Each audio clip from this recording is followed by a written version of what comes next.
Lenouvogabon.com, titre Pétrole. Le Gabon revoit ses projections de production à la baisse pour 2021. Le projet de la loi de finances rectificative récemment adopté en Conseil des ministres consacre une baisse de la production pétrolière au cours de l'année 2021.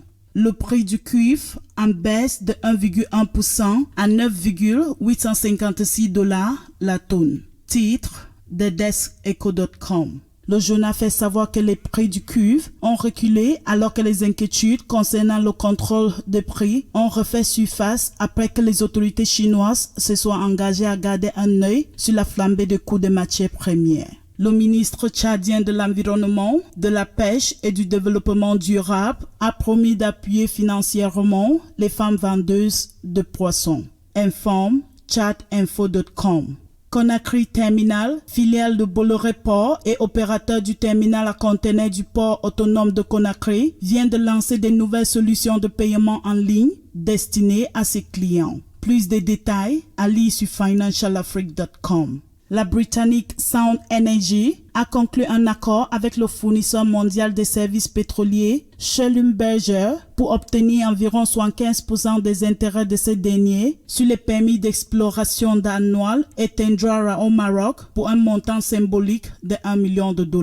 Fait savoir l'agence d'information Ecofin. Ecodafrique.com, titre UEMOA. Hausse modérée de 1,3% de la production industrielle en 2020. La production industrielle dans l'Union économique et monétaire ouest-africaine a enregistré une progression modérée de 1,3% en 2020 après une réalisation de 6,5% en un an auparavant, selon les données de la Banque centrale des États de l'Afrique de l'Ouest, basée à Dakar. Ecomatin.com, titre Dépenses publiques. 116 milliards de francs CFA de plus pour le budget de fonctionnement en 2021. Les transferts courants aux administrations, entreprises et ménages voient les enveloppes augmenter de 100 milliards de francs CFA pour passer à plus de 129 milliards de francs CFA. Investiocameroun.com fait savoir qu'en 2020, les opérateurs économiques de la CEMAC ont décaissé 118 milliards de francs CFA auprès de la BDAC.